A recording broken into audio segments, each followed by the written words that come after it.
Oh, that's your birthday, Kristen? Okay. Happy birthday, Kristen. That's awesome. So Chelsea said, yeah, I had to work today, my last couple of week at that job, and then starting a new one. Oh, that's good, Chelsea. I'm glad you're starting a new job. That's great. Well, happy coming to the Earth Day, Kristen.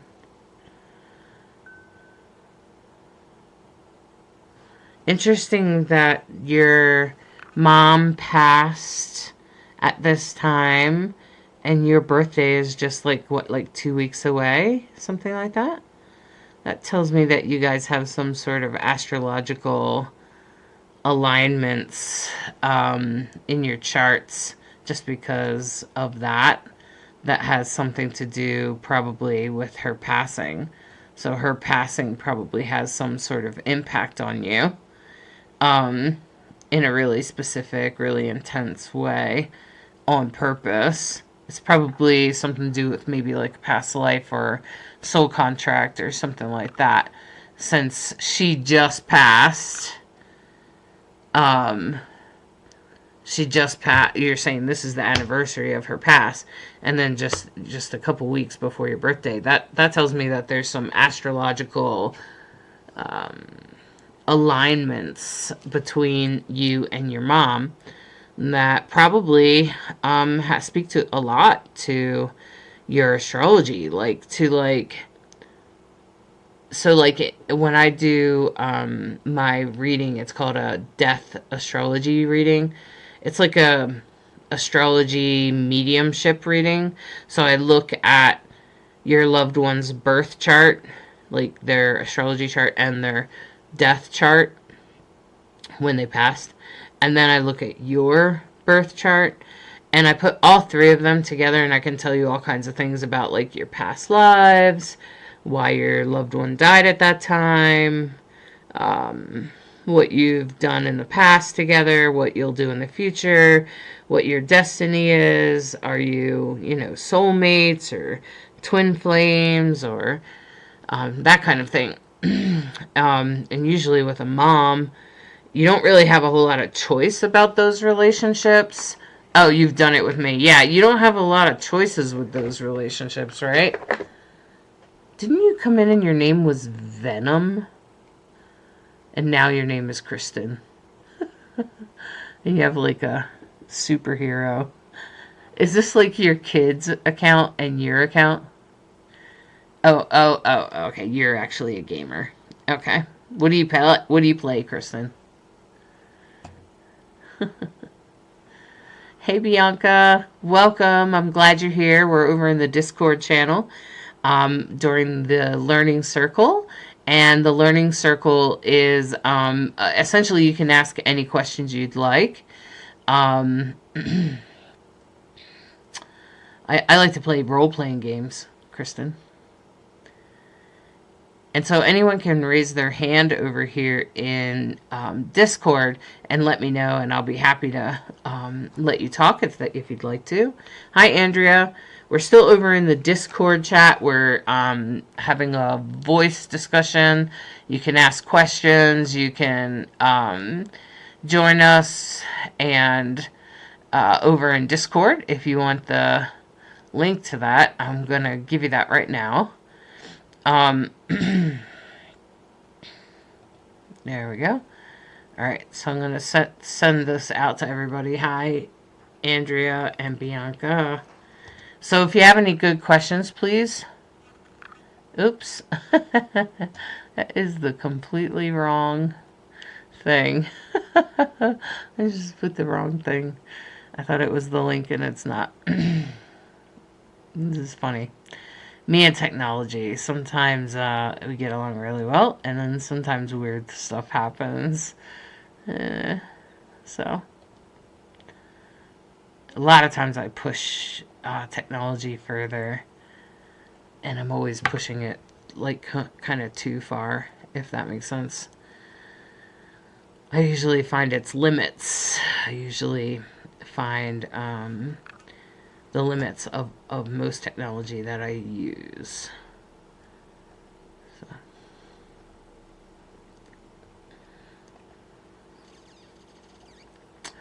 So I'm hoping somebody might have some questions, um, or some inquiries. Okay.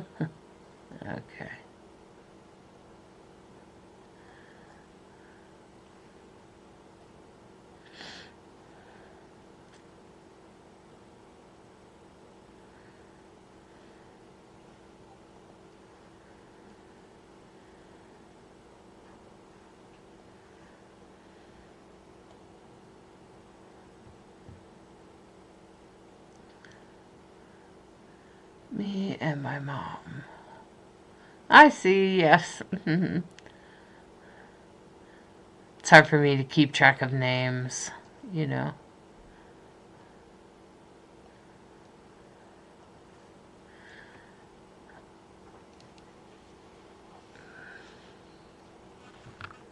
So, anyway, so the astrology reading about death is always interesting. It's, you know, it has a, you can learn a lot from that about yourself and your loved one.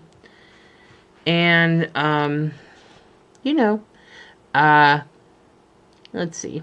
What could I talk about today?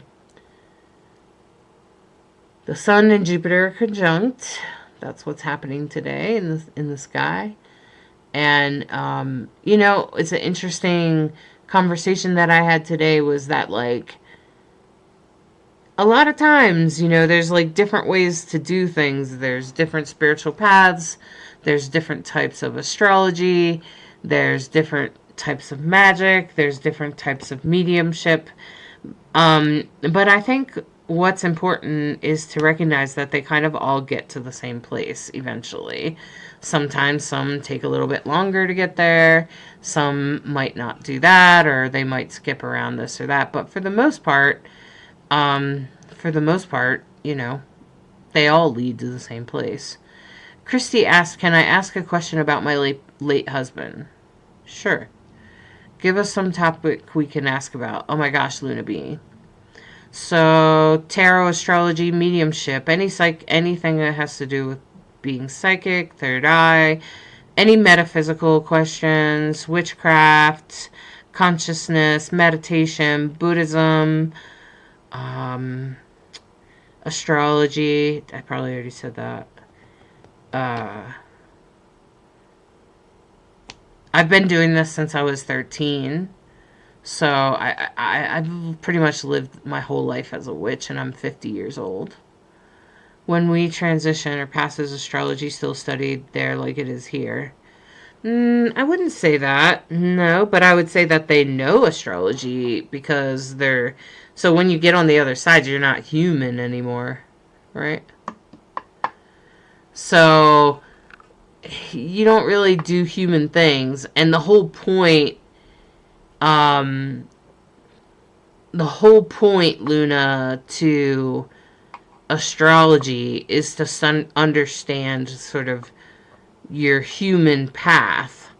So if the point of astrology is to look at your life's destiny, your past lives and future lives, and what are those connections, um, and how do I express myself, and what am I interested in, and why am I here, and what kind of things am my soul learning in this lifetime.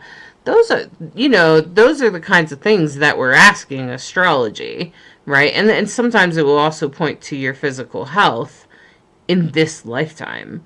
So that starts to, you know, that starts to tell me a lot about things that are all in this lifetime. So once you get on the other side, spirits also are no longer human, and they're not limited by human thought or behavior or emotions, or, like, you know, humans generally, most of us are suffering from the human condition, which means we don't really believe in ourselves. And so most of us are unaware of the power of the brain, of the human brain. We're unaware of how powerful we really are. And we are actually more capable than we believe we are.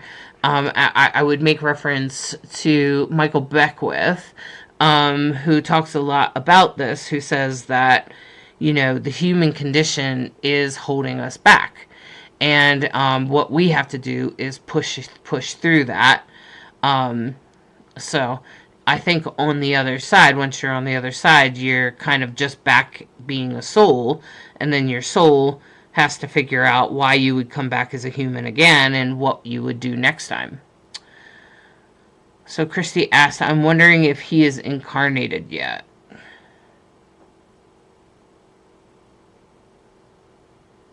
Okay. Yeah, your husband is definitely in your soul group, or he would have never been your husband. Um, if he's reincarnated, Christy, you're asking if he's reincarnated.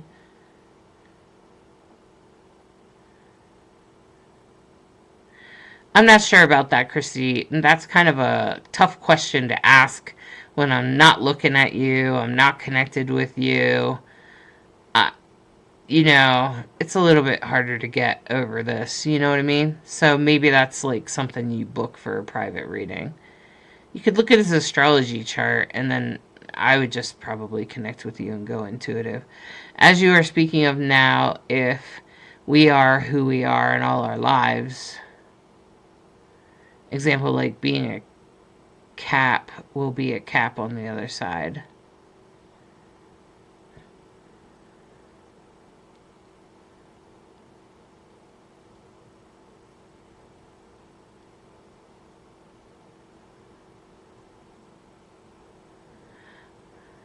I know we come.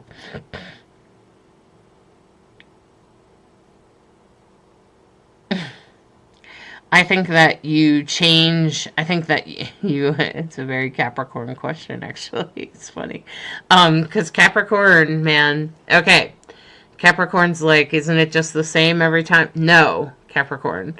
Um, I actually believe that there's something to be said about like Aries being at the beginning of the zodiac cycle and then Pisces being there. But I think our planets, for our whole soul to learn everything, I think, um, I think what's actually like, I think like our moon, like our soul has to live so many lifetimes, right? Like our soul has already lived like at least maybe 100 lifetimes, right? And so then you figure if your soul's already lived like 100 lifetimes, then then it's probably, and it could live maybe 100 more, right? Easily, right? And so, so maybe your soul, your sun, your Jupiter, your all the different planets in an astrology chart have to be in all the signs in all the different ways. And when you start thinking about that, even if you just go with the Western planets, the main planets, which would be like the sun, the moon, Saturn, Mars, Venus, right? Okay, and you have just the basic planets, Mercury, okay, in all 12 zodiac signs, with all the different rising signs already. How many lifetimes is that? I don't know, Capricorn. You figure it out. That sounds like a good thing for a Capricorn to figure out. But I think that you have to go through all the zodiac signs. I think you have to work each planet through all the zodiac signs before your soul becomes enlightened. So that's how many lives you would live. Christy, it doesn't sound crazy that you feel like your new dog is him. What probably is happening is you got a dog and the spirit probably comes through him, which is very, very common for spirits to do. They come through the dog, because then they can kind of be near you or be with you. It's kind of a way of supporting you. So I don't think you're crazy at all, actually. I'm just pretty sure most dogs, are not afraid of spirits because they have no reason to be. So then, when a spirit kind of moves on to a dog, the dog is like, sure, yeah, you can possess me, no problem. So, um, I just was not sure if we stay the same as what we are now born in, or if we come back as another 1227 Cappy.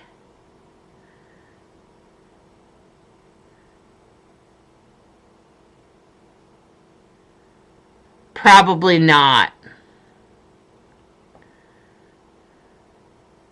Yes, most of the time, Luna, what happens with pets is that,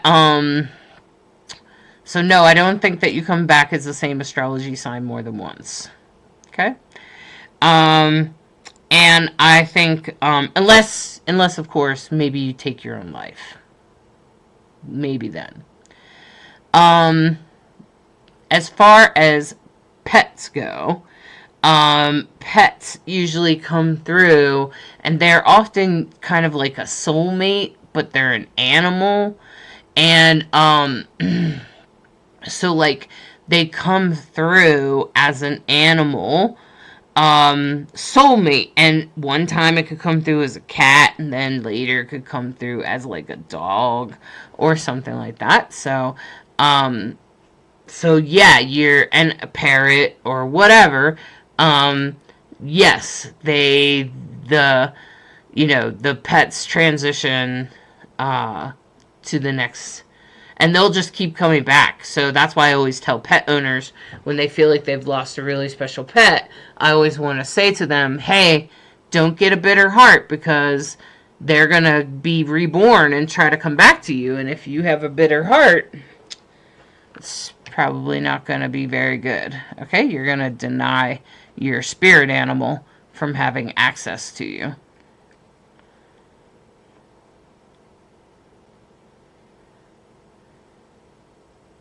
All right. So welcome everyone. Welcome everyone over in Discord. Yeah, I find that spirits often, hey Mama Cole, hey Chelsea, of course anyone over in Discord is welcome to raise their hands, and I'm happy then I can hear you, or you can just type. I feel strongly connected to metaphysical, but what are the different ways we can receive messages? Well, that's kind of a big question, Courtney, and that's kind of like what I do in my training, but I can kind of give you like kind of an insight to it. Hi, Maggie. So like, for instance, one of the things that happens is, I'm gonna just go ahead and turn my camera on. I meant to turn it on before. So, a lot of times, a person will have like, a particular clair that that comes through first, or a certain ability that is very strong first, but that doesn't always mean that's your best. It just means that's the one that got awakened first. A lot of times I think most of our skills or gifts or psychic abilities, whatever you want to call them, our abilities are, I call them senses. To me, they're just another sense. You know, I don't buy that we only have five senses. You know, sight, taste, smell, hearing, touch, right? Like, I think we have other senses, and I just see psychic abilities as other senses. Just that simple. So that's why I don't really see them as gifts. And I think some of us have better sight than others. Some of us can clearly hear differently than others. There's like this weird scream thing that some people can hear and other people can't. It's like certain like screech or something at a certain decibel. And then like taste, clearly we all have a different perspective on that, right? Okay. And you know, there's a whole bunch of little things like that. And I think the clairs or your psychic abilities come through the same way your senses do, but I think we shut them down at a very young age. So at a very young age, I think something happens to you, Somebody shuts down your sixth sense, your other senses, not just the six. I think we probably have like 10 or 12, you know. And that's going to be like clairaudience, which is where you're hearing with your ear behind your ear. Or how about claircognizance, which everybody seems to have, which is when all of a sudden you're thinking of something that you weren't thinking of before. Now, a lot of people will just take that as credit as their thought, but I'm not convinced it's just your thought, because you weren't necessarily thinking of that thing. It just kind of came to you all of a sudden what you should do about that problem that you weren't even thinking about. Like, how many times has that happened to you, right? And so that's claircognizance. That's your guide talking to you. And then all of a sudden you know something that you didn't know before. Sometimes it can also feel like you're having a conversation with someone that has passed, and you'll think that you're making up what they would say, but I'm not convinced that that's what's happening. You might think that, but the only reason you think that is because our culture says so. So, and then sometimes, like, you know, you'll be like, how come this house always smells like chocolate chip cookies? Or how come I always smell popcorn on this road, right? Okay, and these are more senses coming in, right? And then sometimes you feel warm or cold in a certain spot, or you feel other sensations in your body, like tingling sensations or wind or a breeze where it doesn't make sense. Like you're indoors and suddenly you feel a breeze and there's not a fan on, right? Okay, those kinds of things, right? So when that happens, I think that those are our sort of psychic abilities, if you will, that are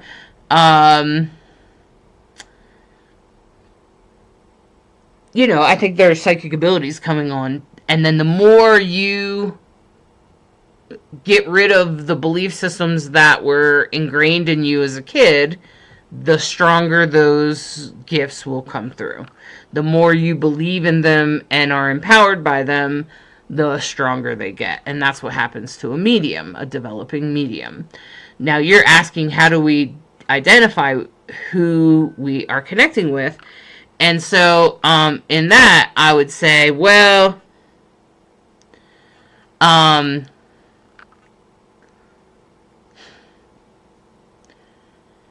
that's hard. You watch mediums struggle with it when we're doing lives and we're doing readings, right? Alexa, stop. I guess I started my learning circle like an hour early. Did I do that? I make myself laugh sometimes. I told myself I had to be on by 6, but now my computer and everything is reminding me that I'm supposed to be on in a half an hour, and I'm realizing that I messed up the time. Anyway, oh well. So, no, I forgot what I was saying. Oh, all the gifts and stuff. Okay, so that's what mediums have a hard time with that. And a lot of times what I do is I ask the energy that I'm connected to reveal who they are. Can you help me understand who you are? And then they'll keep trying to define who they are until you get it. Sometimes I'll get a name, but usually you don't. From what I understand from souls, it's because the name is very mundane, literally. I literally hear a drag queen saying that to me. The name is very mundane, like that. And I'm like, okay. So if I ask, why can't I just get a name? That's what I get. Now, I have another spirit guide that comes through, and she says that the reason, she was my teacher, so she explains things. And she told me that the reason is because they don't always, the names don't stay connected to the soul always. And while the name is important to you, and when we say the name, because we're thinking of that person, let's just say the guy's name is Joe, and the more we say Joe, the more we pull that energy towards us, okay?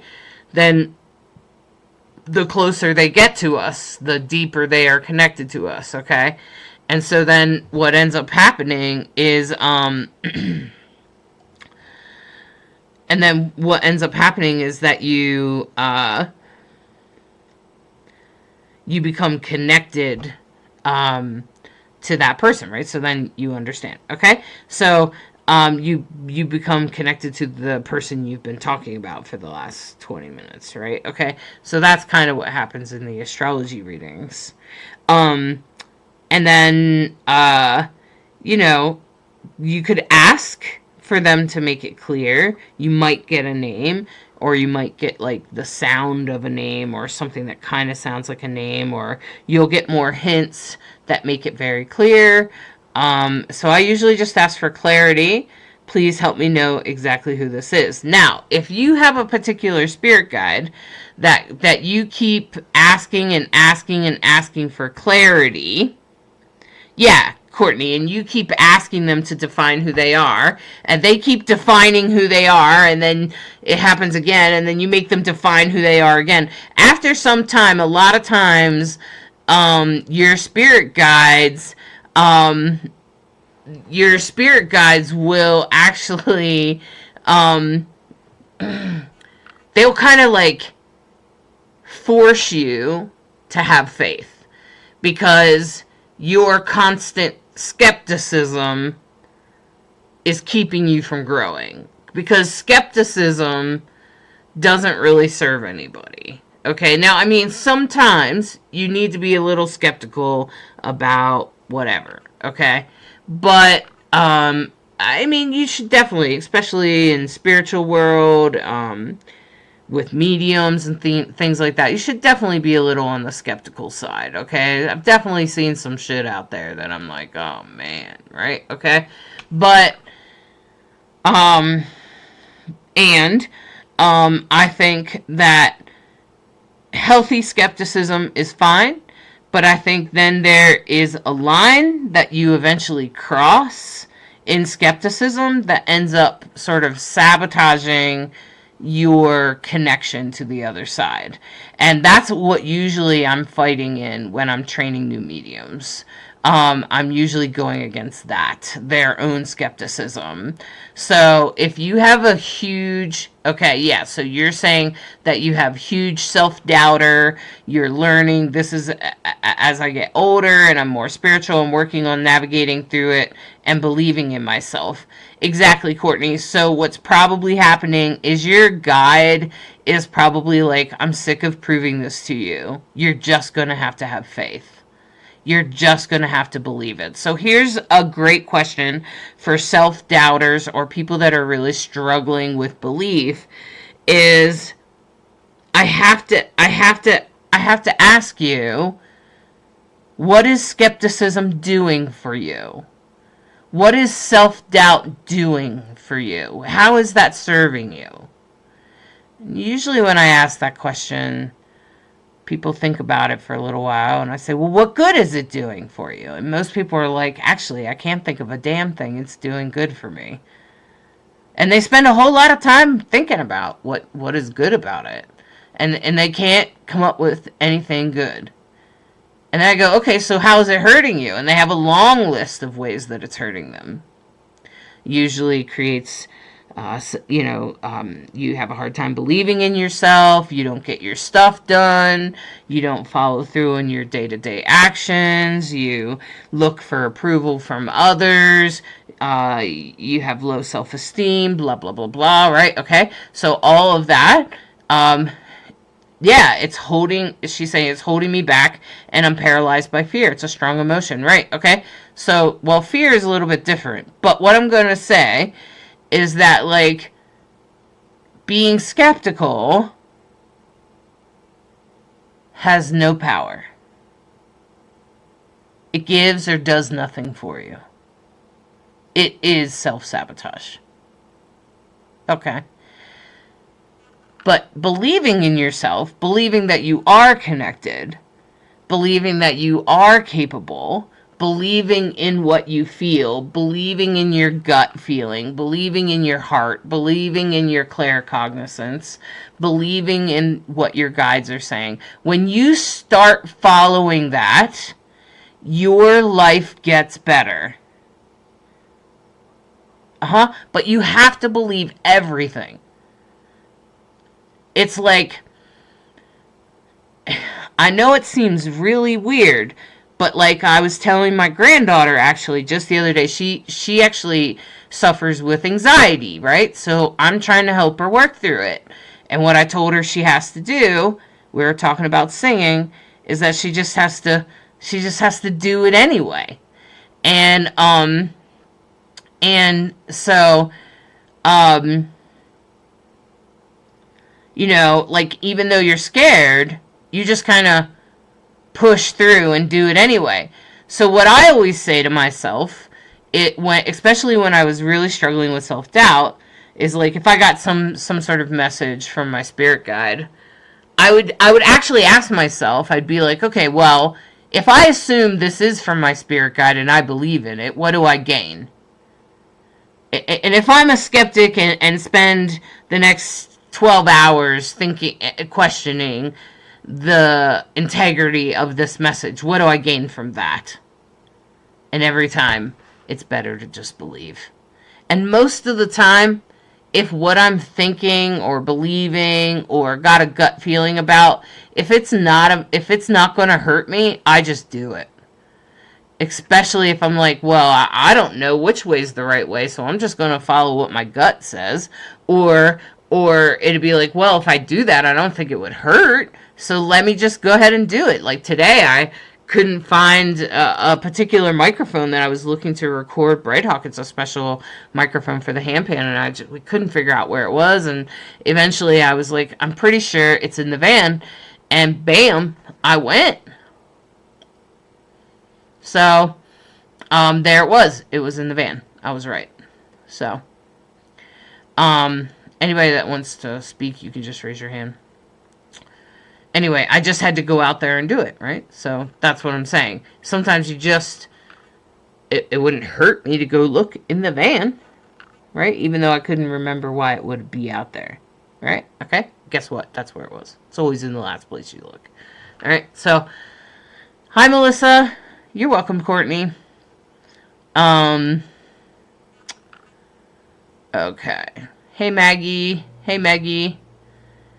Luna said Hollister. It's a weird... Okay. Just Hollis is fine. In your private readings, can you tell what occupation and jobs are more aligned for a person? Yep, absolutely, Luna. That's in your astrology chart. That's best done in your astrology chart. Absolutely. There's usually a handful of jobs that are appropriate for you. That you would be happy doing. Yeah. Hi, Brandy. Welcome. I'm glad you're here. We are, it's okay, Luna. Autocorrect, huh? Wants to call me Hollister. Sounds like AI messing with me. Sometimes I see the technology, it's fine, Luna. I see the technology as having its own sort of spiritual energy. So, I believe in the tech gods. I like to connect to the tech god and collect to the tech gods. The mountains are good, Heidi. They certainly are. Man, I don't know why I can't get into groups anymore. I can't post live in a group anymore for some reason. It like won't let me do it. It's so weird. Yep.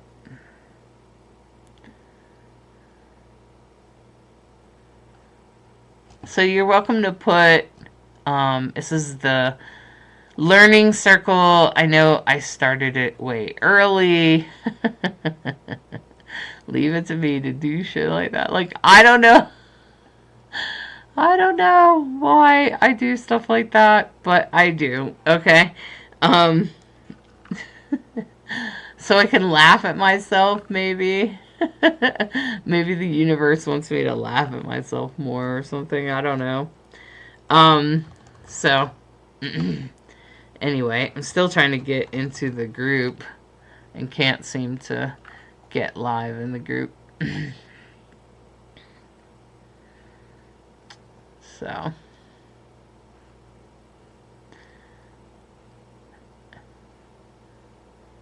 we are over in Discord.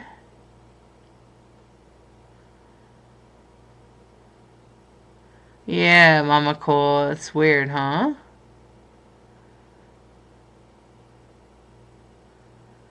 Yeah, I have to get Brighthawk to do it again.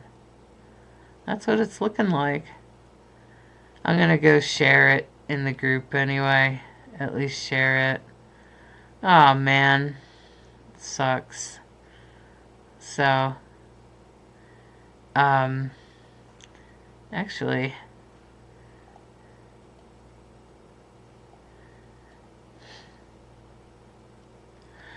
so I welcome anyone to ask any questions about witchcraft or astrology, um, herbs. I've been doing herbal medicine since I think I was about 18. I might have been 17. Yeah, it happened right after my son was born. Um, he was born in 1992. So, um, and right after that, I started to do a lot more of like, um, natural medicine. So like natural medicine is like, using like herbs or just about anything. Just, I mean, I am not a big fan of taking prescription medications, and I think I've gotten turned off by that. I guess because of like the questioning of what's accurate today. Those kinds of things can kind of make you a little bit nervous in that way.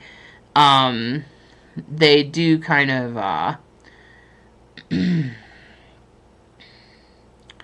there we go. They do kind of like there's it won't let me go live in that group. It will not. Oh man, I don't know why. So, um,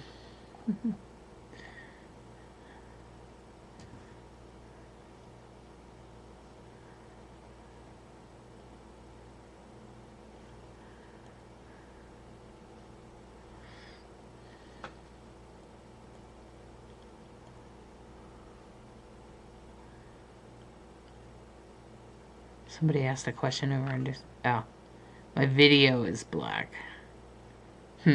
But you guys can still hear me.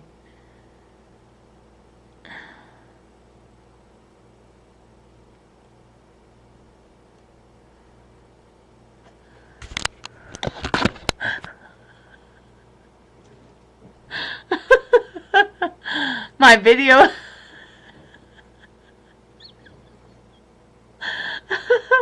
You know what happened? I turned my camera on the live and it turned my FaceTime camera on, so then the webcam was covering it. Yeah. Um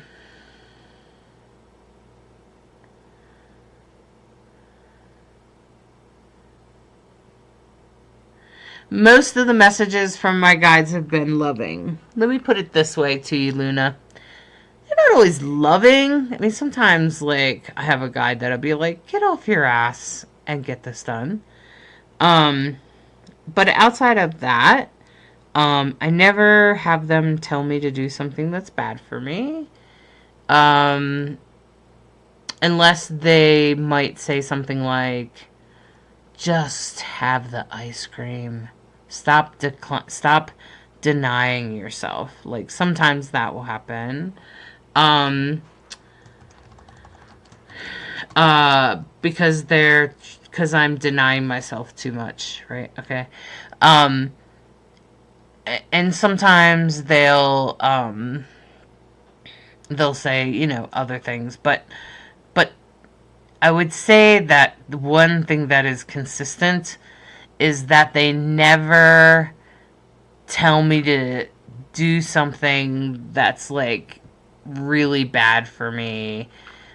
They usually try to help me balance taking care of myself.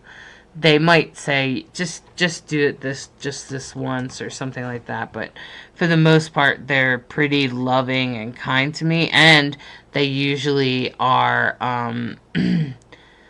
they usually are leading me in the direction I know I'm supposed to be going. Does that make sense? Like, I don't want to say that they're always loving, because there's definitely times that they're kind of, kicking my butt a little bit. Like if I resist, if I don't listen to my first instinct, or whatever. And but most of the time they're doing it in a loving way, so it might feel more like a loving partner trying to, help you quit smoking or something like that. Okay. I mean, I don't smoke anymore, so, you know, but I definitely had guides that were like, you definitely need to, you definitely need to, quit smoking. And I'm glad that I did, because later on, turns out that I had a thing going on with my heart, right? Okay. So, and I didn't know about it at the time. So, all right. So, if you have any questions, or there's any topics you would like me to talk about, I'd be happy to talk about them. I'm going to share this into the group since I can't get us to go live in the group. I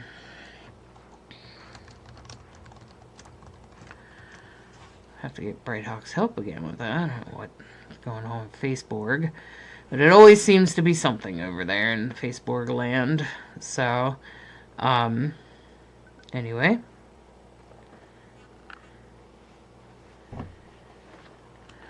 So I am over in the Discord channel. If you want to raise your hand over there in the Discord channel, I'm happy to give you a chance to speak. So you can just ask a question or talk to me, or we can have a conversation. I can talk just about anything. I have been a witch and into those sorts of things for gosh, I don't know, probably like since I was 13. So, and I'm 50 now, so you do the math, because I'm too lazy to.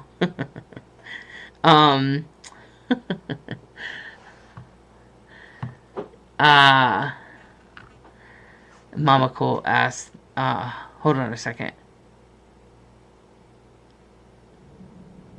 Okay. Chelsea, I do a coaching, like you could buy like a 4-pack of coaching, Chelsea, on, I'm just kind of sharing this around. You could get coaching for how to connect. I think it's called a personal connection coaching package. I can do it in 4 sessions, assuming that you follow my advice and follow my direction, and follow through on the exercises that I give you, and I can help you with that. I can help you get started. I can help you get out of the gate with that. Okay, and I pretty much set you up in a way that you can connect, and you will know. You can come back to me occasionally if you're really having some struggling with like self-doubt or anything like that. You can just reach out to me. But the whole point that I'm trying to say is that like you learning to connect with your loved ones is very possible for everyone. And I deeply believe that.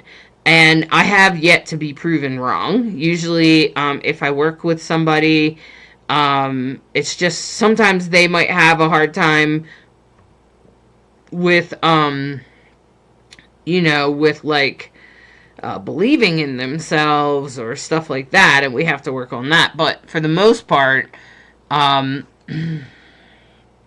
for the most part, people, people are able to connect once they realize that they're kind of giving themselves a hard time.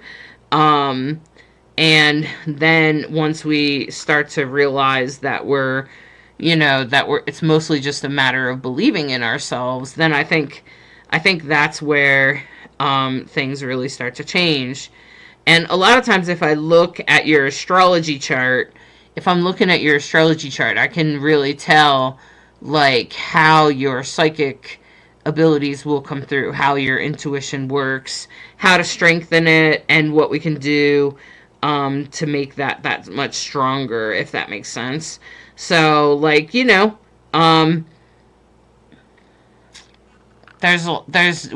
a lot of that all in the coaching. Okay.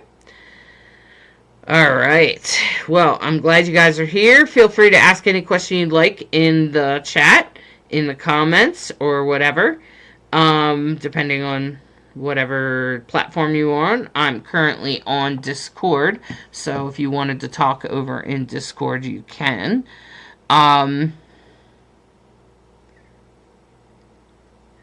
So I think there we go.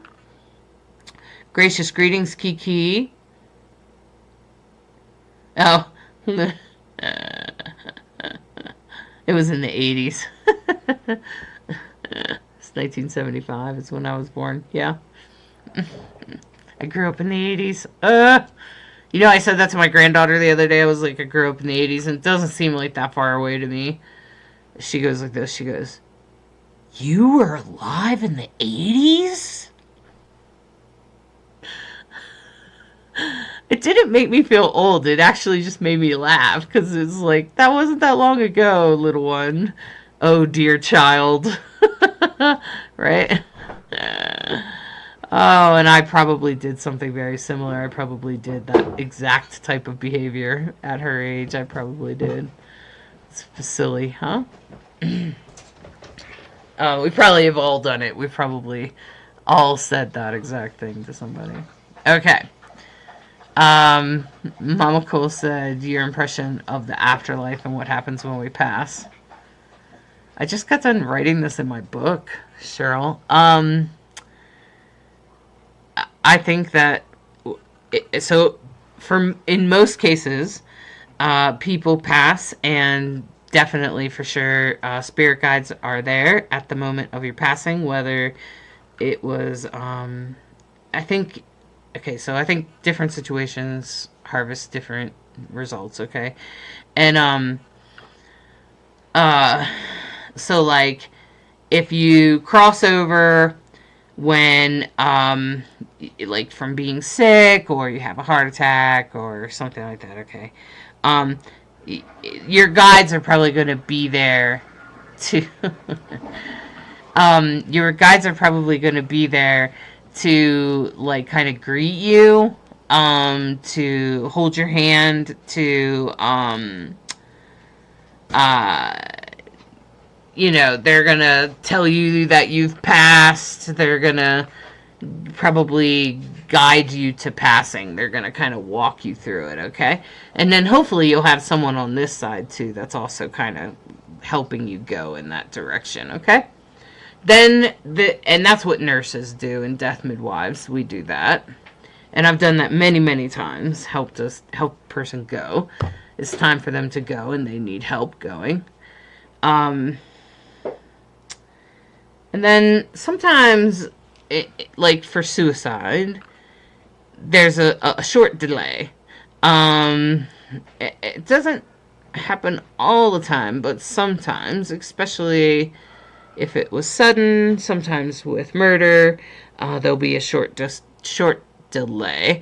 But the spirit's not caught or anything. It's just that this spirit is not aware that they're passed, but then they kind of get pulled to the light, usually by their guides when they realize that something has happened, right? When they, not that they, when they realize, but I don't know. It's, it's delayed compared to a regular passing. Um, and sometimes a spirit can get caught in a space or a place, usually because of a commitment to that place.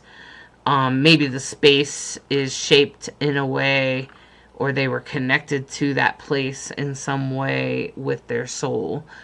Maybe they made certain promises or certain commitments to a particular place. There's a lot of that. Like, I encountered a spirit when I was traveling in a van that was a ranger who passed, who had made promises to protect the land, and his energy was kind of ghost-like, and anyone that camped in there, I don't know, it kind of felt a little creepy, but he was doing that on purpose because he didn't like the way people treated his land. And so then we started cleaning it up. Braidhawk and I, we started cleaning it up, and his spirit started to back off a little bit. And then we were able to kind of clear the energy. And then I think we even smudged or something.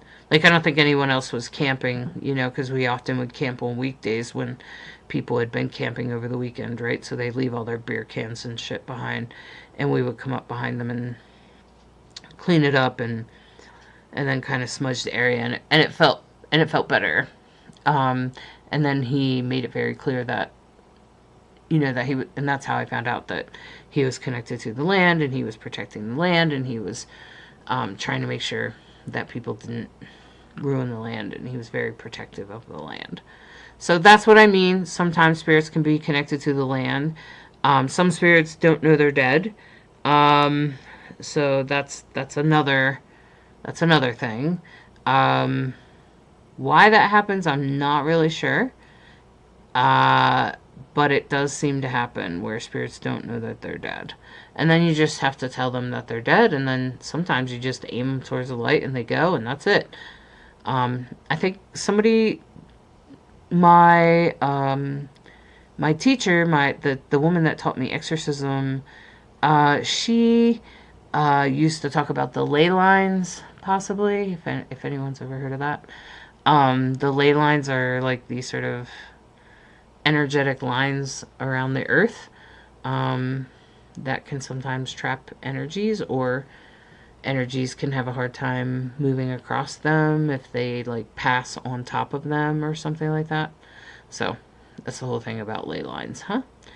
But pretty much everyone goes to the light, yes, because our souls go back to being pure, because the soul is actually evolving into an enlightened being, and so the soul goes back to being a total, complete piece. That's why most humans today feel like they're missing a part of themselves, right? And even Michael Franti sings about it. He even has a song about how he says that we're all just walking around with a big hole in our heart. And that's pretty much true. Everybody's walking around needing love. And when you start to remember that, you start to see the world in a different way, and hurt people, and you start to realize that we're all actually in the same boat. And then you start to realize that it's part of the human condition, and the human condition is talked about in Buddhism, and pretty much most of I'm not sure if the Mormons talk about it or not, but I know for sure that Buddhists do. They talk about the human condition, and the human condition is all the stuff that we struggle with: anger, jealousy, greed, self-centeredness,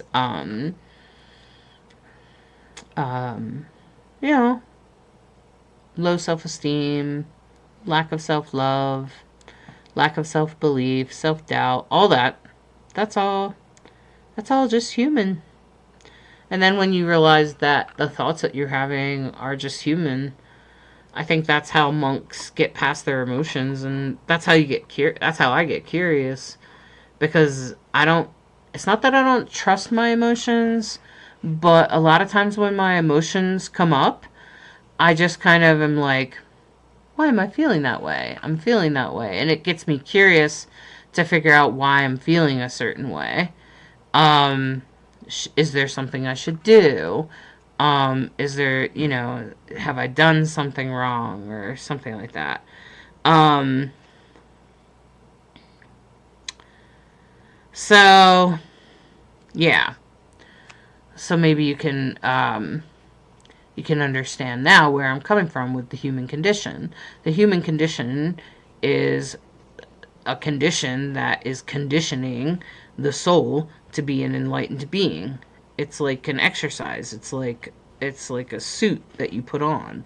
We are all spiritual beings having a human experience. Okay? Sorry, I have no idea why I ended up live speaker. It asked me if you wanted to speak, and I said yes. What's the What's the best or most powerful thing or event that you've experienced being a witch? Oh, Chelsea, that's a big question.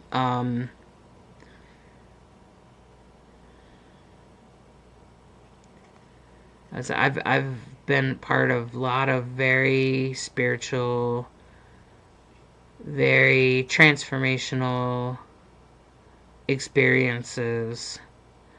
Um,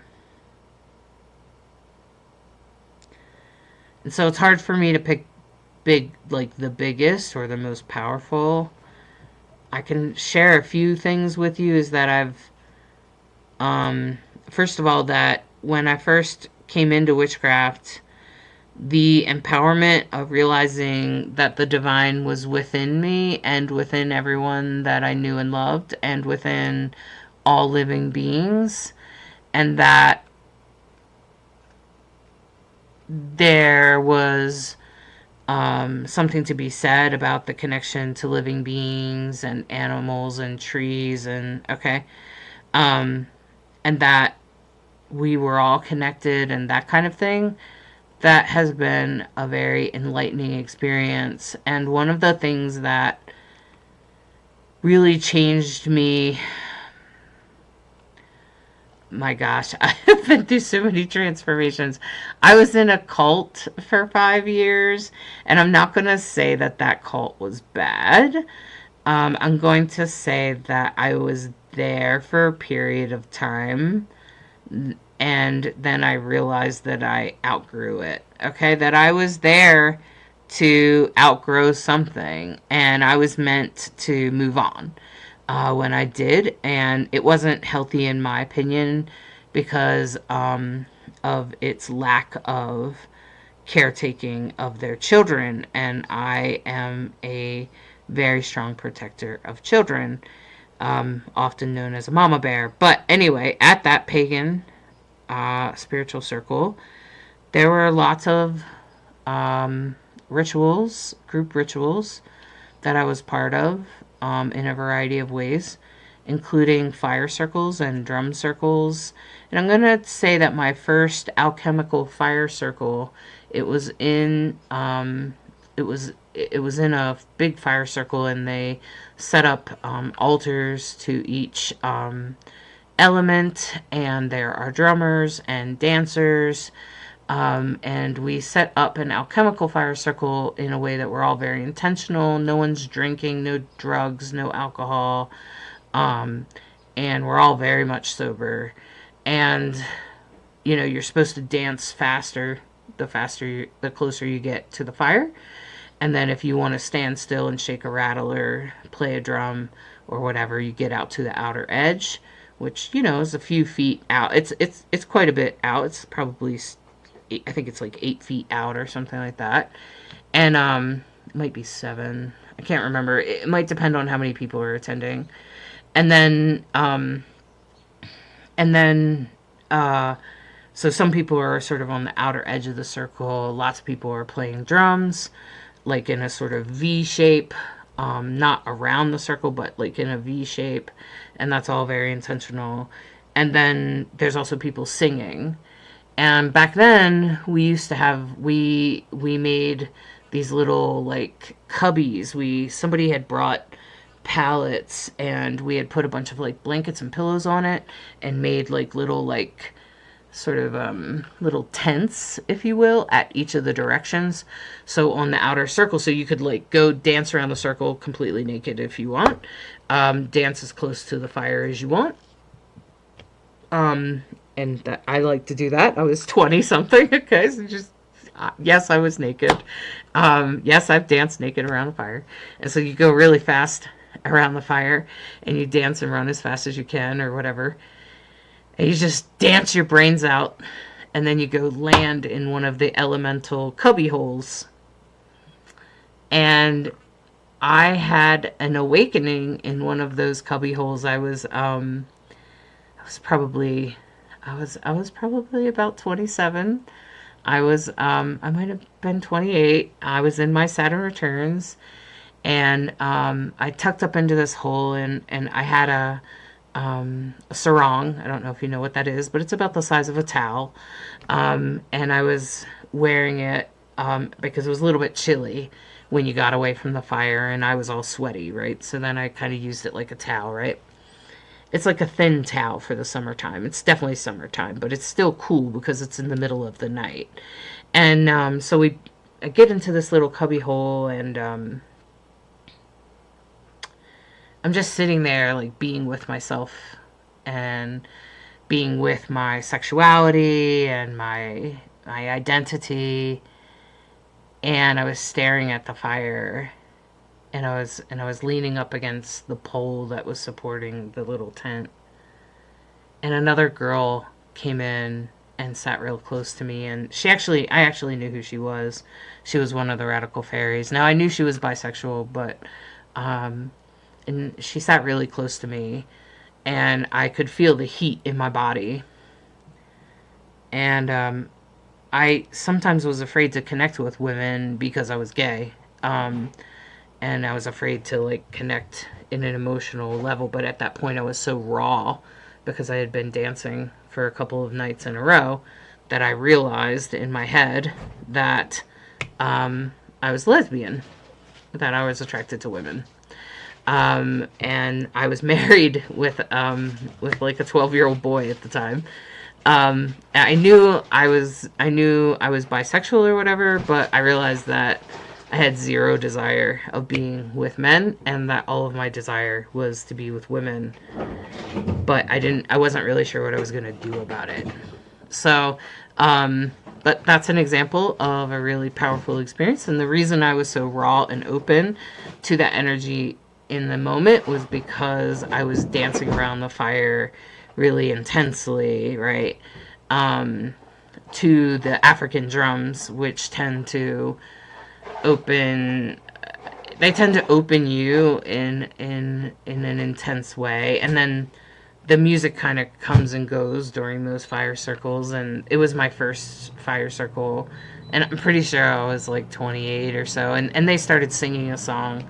There's a woman that she has a YouTube channel. You can look her up. Her name is Abby McBride, and she was walking around the fire singing a song. And all I don't remember all the details of those. She sang a lot of songs. Okay, so let me just say that. Just say she sings a lot of songs. Okay, and since then I know Abby in a completely different way, and I've done many fire circles with her now. Back then I barely knew who she was. She was just this person that came and brought a fire circle to this community I was part of, with her husband. So her and her husband. And to be honest, the funny thing is I was at this community, and Bright Hawk had been there like 10 years prior. And she was very close to the community that I was hosting in this place. And the funny thing is that I was the person that came and picked them up I drove to come and pick them up at the airport, these people that were presenting this fire circle thing. And she was good friends with Abby McBride and those people, but I didn't know her. I just knew them. Okay, this is what I mean by when your twin flame is not ready for you, or you're not ready for your twin flame, which clearly I wasn't ready, right? Because I didn't even know I was completely queer at the time. And so, like, that process, right?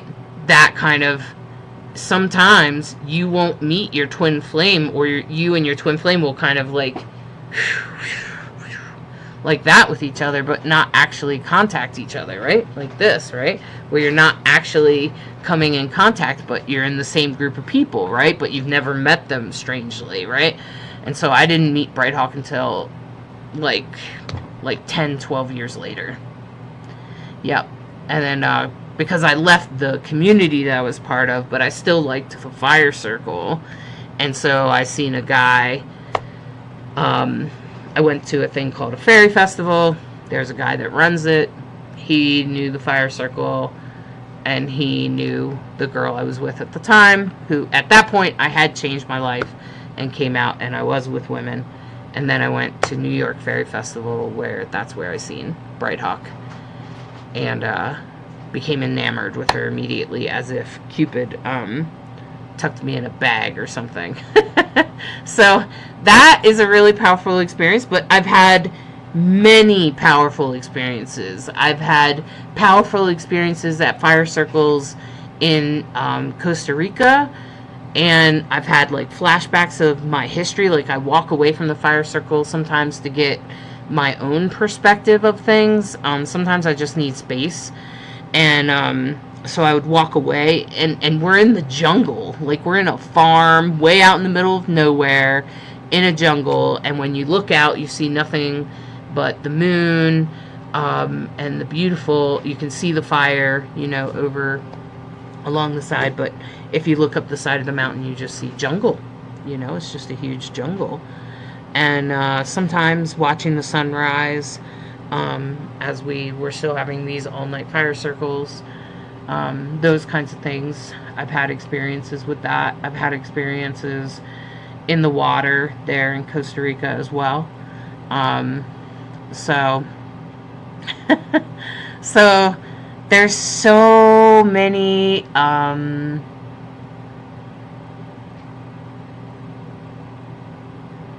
had a lot of experiences as a witch. So I don't know that I can pick the most powerful one, but there's some of them that stand out, I've had powerful experiences at pretty much every fire circle I've been to, I think. And sometimes they're not pretty experiences. I've had ugly experiences where I just cry my eyes out. But I guess that's just part of being human, right?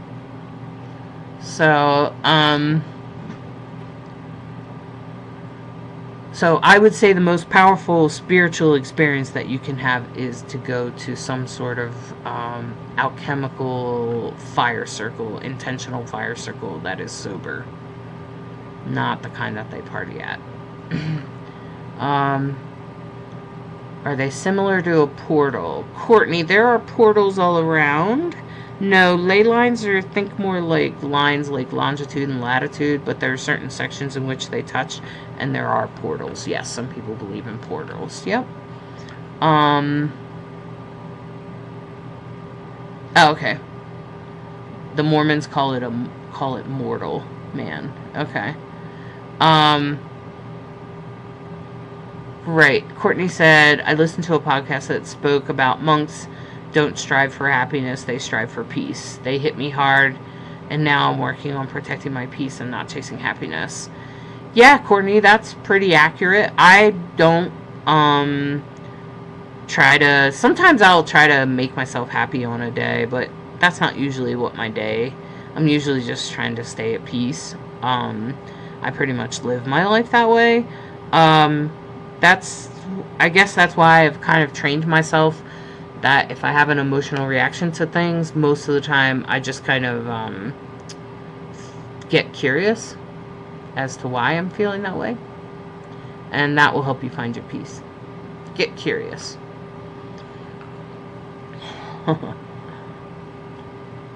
Yeah. We should do story time. We can do story time whenever you want. I have lots of stories. Um, I, oh man, so many. That was my first fire circle, and then there was lots more after that. Um, well, there were three until I left that community.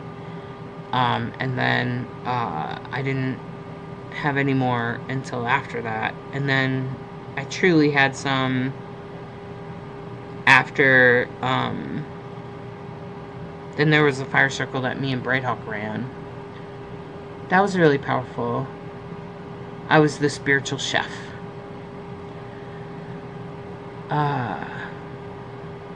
Oh, in Hawaii we call it talking story. Yeah. Yeah.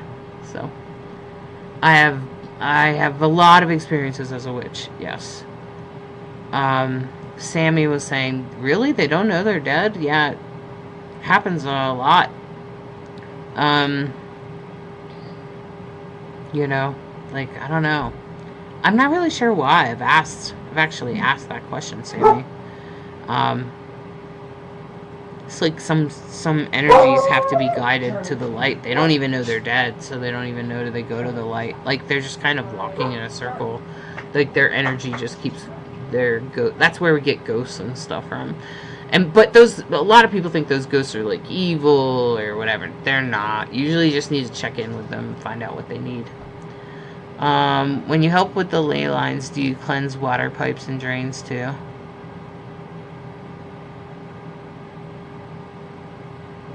I don't do anything with ley lines. Oh, you mean when with spirits? Sometimes, yeah, I've had to clean.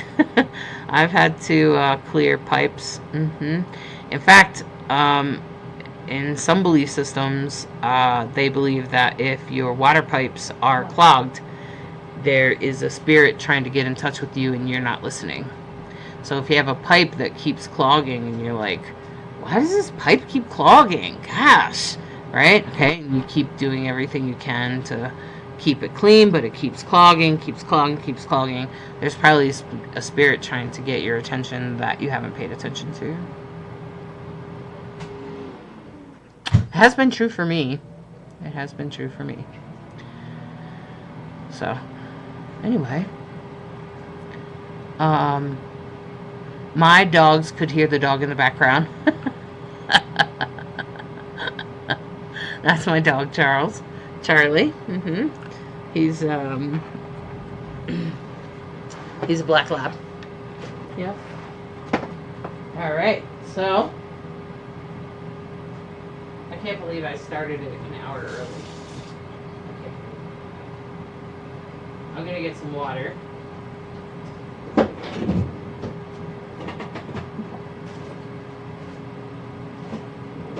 I don't know what I was thinking. I obviously wasn't, but I make mistakes like that all the time. I do. It's just kind of a thing that I do occasionally. So what's the difference between a soulmate and a twin flame? I'm writing about this in my book, Chelsea. So there's several different types of soul contracts. And to try to kind of make it a little bit more simple, there's soul contracts, which you cannot change. You don't really have much choice about. They're going to happen one way or another. Okay? And so a lot of times, those are like your mom, your sister, sometimes like a lover, like a boyfriend or a husband.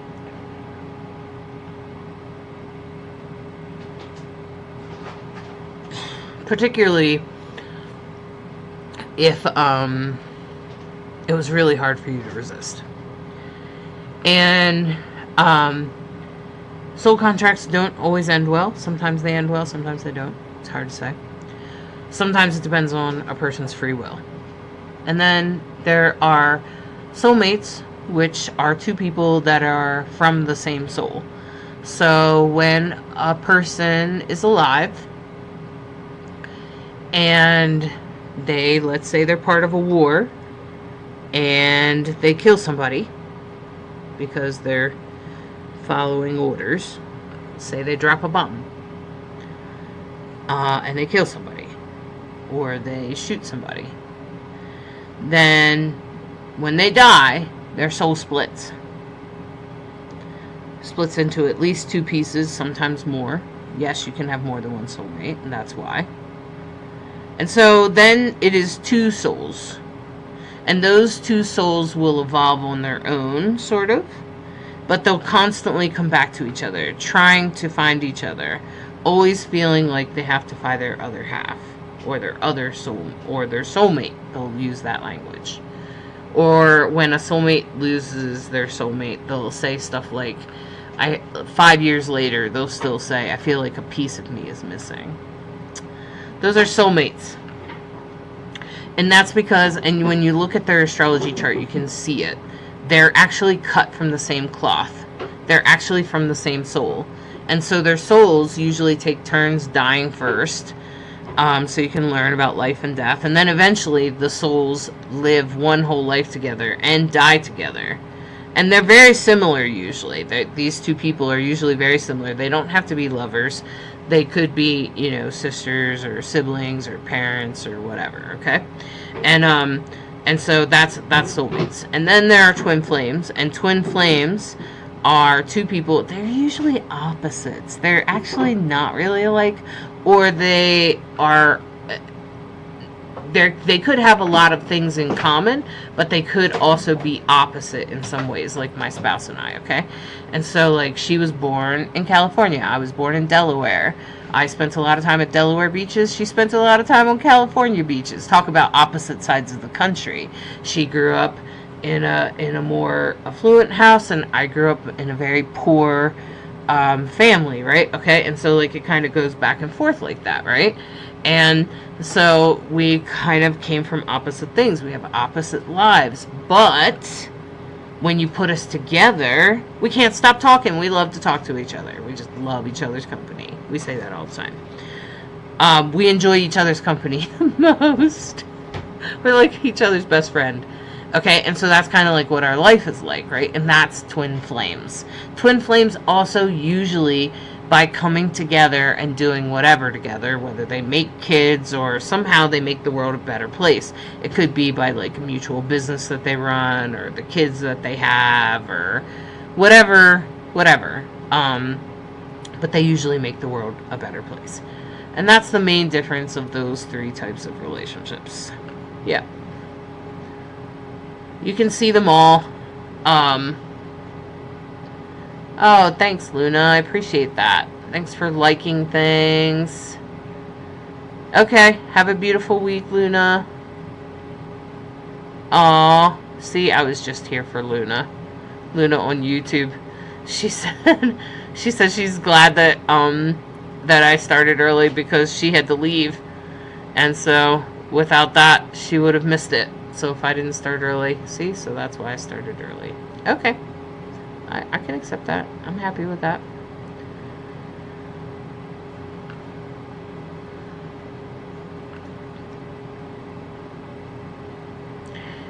So Melissa said, can you tell if my hubby, son, or daughter is my soulmate or twin flame from an astrology reading?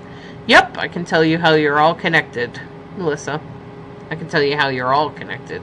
Like whether you're soul contracts, soulmates, or twin flames. Yep. Yep. Soul contracts are important too, because they're usually, like, people don't want to, I don't know, I guess it doesn't have a fancy name or something, but soul contracts are really important too, because oftentimes they involve an upgrade of your soul. Okay? And they can end in a good way. They don't have to go bad. Like, sometimes people think twin flames burn each other up, some craziness like that. Not always. If one person chooses to be a drug addict, then yeah. One person can't walk away from alcohol, well then yeah. But, I mean, then they're going to probably, one person's probably going to have to decide to walk away. But sometimes the soul contract is that you had to walk away, and that was your contract, that person would be bad enough for you to walk away. Hmm. And that's like to teach you that, loyalty, you don't have to be more loyal than you should. So, it depends. Depends. It really depends. Yep. But yeah, it's in your astrology. That's why I do those astrology readings. They're really powerful, really amazing, and it's always interesting to see like family connections and how you're all connected to each other. And then you start to realize how deeply connected our souls are and stuff like that, and you just start to have some realizations that are interesting. All right. So,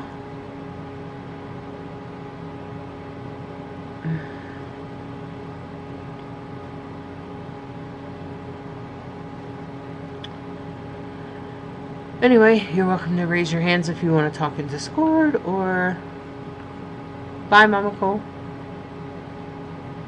I might just wrap it up here soon if no one else has any more questions.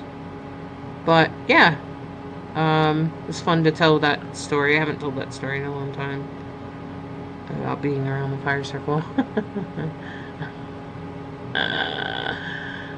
Oh man. And I was young. And I think I left my husband that year, that fall. And then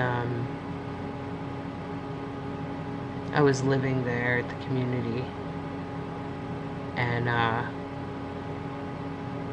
stayed for a while. Or maybe I wasn't living there yet. But yeah.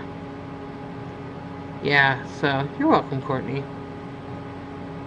So for a while I lived at the pagan, witchy community cult thing. I lived there. I was a caregiver for the land. They build a big, huge stone circle. They like a whole bunch of people.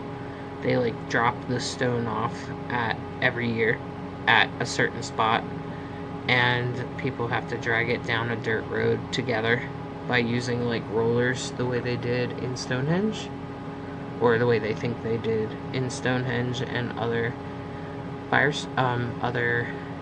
stone circles around the world that are like ancient stone circles, megalithic sites. That's like stone circles, like,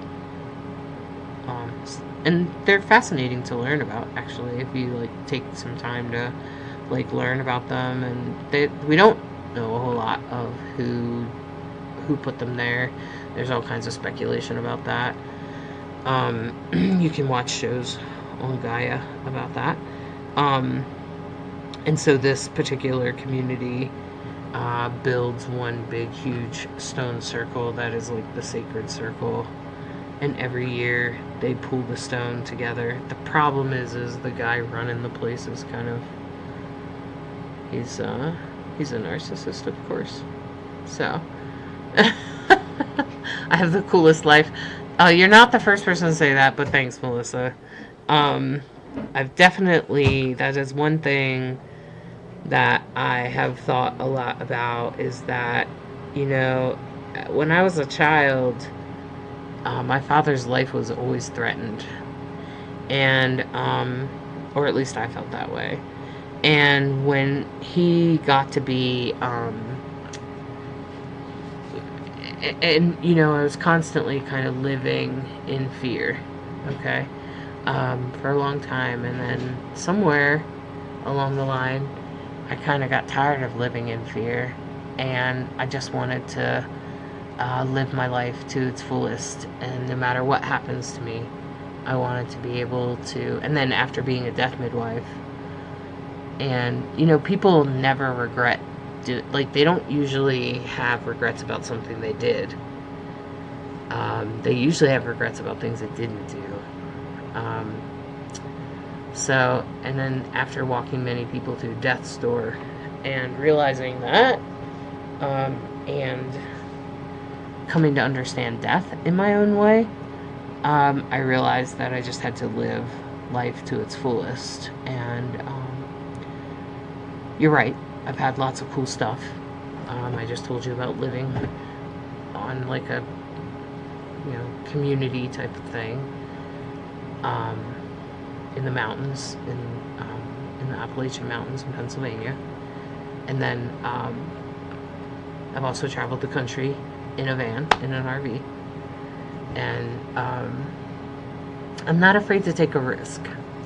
So, and I've been a psychic, and I've had lots of personal experiences, lots of interesting experiences, and I've always just stayed open to whatever life has to bring and try to live life with its fullest, because when death comes knocking,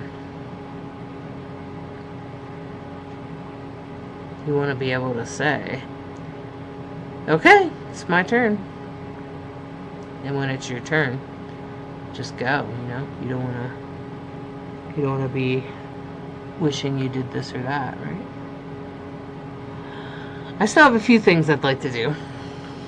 Like go to New Zealand, go to Switzerland, Norway, Finland, Greenland, Canada. So I have a lot of dreams about places I'd like to travel. So that's kind of like my thing right now. Places I'd like to go.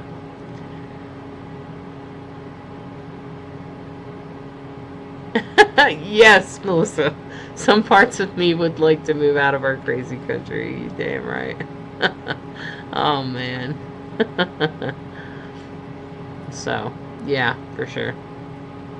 Yeah, I think we're going to wrap it up for the night. Looks like people are dropping out. I guess next week I'm going to have to make sure I go live in the group.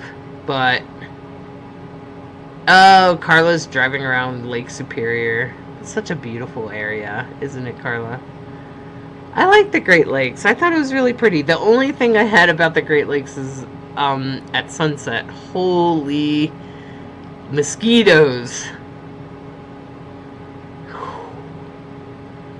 Man. Yeah, I would live in Canada too. I'll go move with your granddaughter. Me and her go apply for citizenship. I would live in Canada. I like Canada. It is an amazing area up there in the Great Lakes, but the mosquitoes can get pretty bad. Oh,